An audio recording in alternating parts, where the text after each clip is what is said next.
असली मुद्दा जब गुम होने लगे, विशुद्ध राजनीति जब गैर जरूरी मसलों को हवा देने लगे, तब जरूरी है दस्तक दी जाए। दुनिया में भारत की पहचान इतिहास में विश्वगुरु के रूप में रही। भारत के ऐतिहासिक शिक्षा संस्थानों में पढ़ने दुनिया भर के लोग आते रहे। धीरे धीरे स्थितियां और सियासत बदली। आज दुनिया के शीर्ष विश्वविद्यालयों में गिनती के 4 नाम भारत से शामिल हो पाते हैं। आखिर क्यों? क्योंकि असली मुद्दा गुम हो जाता है। जहां प्रोफेसर की कमी है, वहां राजनीति बहुत ज्यादा है। इतनी ज्यादा कि बीबीसी की विवादित डॉक्यूमेंट्री का हंगामा राजनीतिक छात्र संगठन के कुछ लोग करते हैं और देश में असली मुद्दों को गुम कर देते हैं। पूरी रिपोर्ट देखने से पहले ये तथ्य अपने जहन में बैठा लीजिए। लंदन के विश्व उच्च शिक्षा विश्लेषक की तरफ से जारी सूची में दुनिया के शीर्ष विश्वविद्यालयों में सिर्फ 4 यूनिवर्सिटी भारत की हैं। 45 केंद्रीय विश्वविद्यालयों में शिक्षकों के 18,905 स्वीकृत पदों में 6,333 पद प्रोफेसर, एसोसिएट और असिस्टेंट प्रोफेसर के खाली पड़े हुए हैं। देश के केंद्रीय विश्वविद्यालयों में 57% पोस्ट प्रोफेसर की खाली है। देश की सेंट्रल यूनिवर्सिटीज में 56% पद खाली है। आईआईटी में 11,170 पद है। शिक्षकों की 4,502 पोस्ट खाली है। लेकिन भारत के जिन विश्वविद्यालयों में बहस होनी चाहिए, शिक्षा के लिए जरूरी प्रोफेसर के पद खाली क्यों, वहां गुजरात दंगों और प्रधानमंत्री मोदी को लेकर बनाई गई बीबीसी की विवादित डॉक्यूमेंट्री की स्क्रीनिंग को लेकर लड़ाई छिड़ी है। लोग यहाँ पे धारा 144 लगी हुई है, कृपया करके ये जगह खाली करिए। 5 से ज्यादा लोग यहाँ नहीं इकट्ठे हो सकते, कृपया करके ये जगह को छोड़िए। बीबीसी ने 17 जनवरी को गुजरात दंगों पर बनी डॉक्यूमेंट्री द मोदी क्वेश्चन का पहला एपिसोड यूट्यूब पर रिलीज किया। दूसरा एपिसोड 24 जनवरी को आया।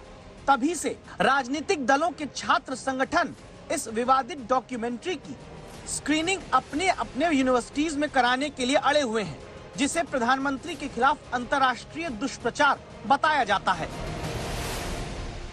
ये काम यहाँ पे नहीं होगा, ये अलाउड नहीं है। बात खत्म। क्यों नहीं होगा? आपको करना अपने कमरों में करो, यहाँ नहीं, यहाँ पे इकट्ठे हो सकते। बात खत्म। आपका जब मन होता है 144 लगा देते हो। आज कहाँ लगाया? अभी तुम्हें बताया ना 31 दिसंबर 2022 से लगाए, आज थोड़ा लगाया।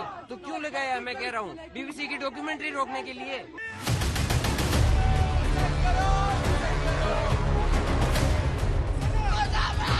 पुलिस ने रोका, छात्र संगठन से जुड़े लोग नहीं माने। पुलिस ने हिरासत में लेना शुरू किया।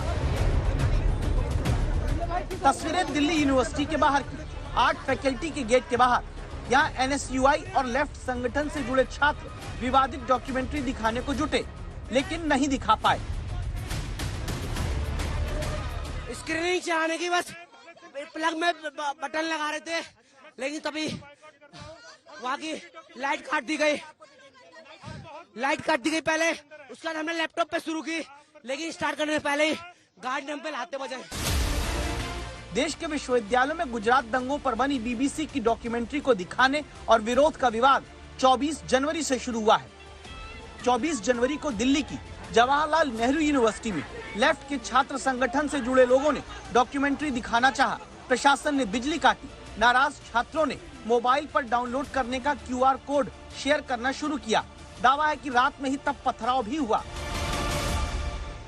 जो 20-25 लोग थे, जिनके एविडेंस हमारे पास, जिन्होंने पत्थरबाजी की, लोगों को मारा, उनके जो खिलाफ जो FIR था हमने दर्ज करवा दिया है। पुलिस ने ये बोला है कि वो लोग तहकीकात करना करेंगे। 25 जनवरी को जामिया मिलिया यूनिवर्सिटी में डॉक्यूमेंट्री की स्क्रीनिंग की तैयारी हुई। जिम्मा SFI की तरफ से लिया गया। यूनिवर्सिटी प्रशासन ने इजाजत नहीं दी। 7 छात्र हिरासत में लिए गए। डॉक्यूमेंट्री नहीं दिखाई जा सकी। क्यों सोचा JNU के बाद की जामिया में भी डॉक्यूमेंट्री की स्क्रीनिंग होनी चाहिए? ये हमने JNU के बाद नहीं सोचा, ये कॉल हमारी शाम को आ चुकी थी कल, क्योंकि as students and specially a public university हमारा पूरा हक है कि हम यहाँ की पब्लिक स्पेसेस को यूज कर सके अपना फ्रीडम ऑफ एक्सप्रेशन के लिए। कोई भी चीज बैन हो रही है अगर, that is completely not right. Puducherry विश्वविद्यालय में 25 जनवरी को डॉक्यूमेंट्री दिखाई गई। यहाँ भी काम लेफ्ट के संगठन स्टूडेंट फेडरेशन ऑफ इंडिया यानी SFI ने किया। बीजेपी की छात्र इकाई ABVP के छात्रों से झड़प हुई। बिजली और वाईफाई प्रशासन ने बंद किया। छात्रों के एक गुट ने फिर फोन और लैपटॉप पर डॉक्यूमेंट्री देखी। पंजाब यूनिवर्सिटी के स्टूडेंट सेंटर में भी 25 जनवरी को विवादित डॉक्यूमेंट्री पर हंगामा हुआ। कांग्रेस के छात्र संगठन NSUI ने यहां आयोजन किया। प्रोजेक्टर को प्रशासन ने बंद कराया। आधी डॉक्यूमेंट्री चल चुकी थी। 26 जनवरी को हैदराबाद यूनिवर्सिटी में डॉक्यूमेंट्री दिखाने पर बवाल हुआ। SFI ने आयोजन किया, ABVP ने विरोध किया। SFI ने BBC की डॉक्यूमेंट्री चलाई, ABVP ने द कश्मीर फाइल्स दिखाई। आपस में दोनों संगठन के छात्र लड़ गए। शुक्रवार को दिल्ली की अंबेडकर यूनिवर्सिटी में डॉक्यूमेंट्री चलाने का आयोजन SFI की तरफ से किया गया। 30 मिनट डॉक्यूमेंट्री चल पाई, फिर प्रशासन की तरफ से बिजली काटी गई। SFI से जुड़े लोगों ने मोबाइल पर डॉक्यूमेंट्री देखने के लिए QR कोड शेयर किया।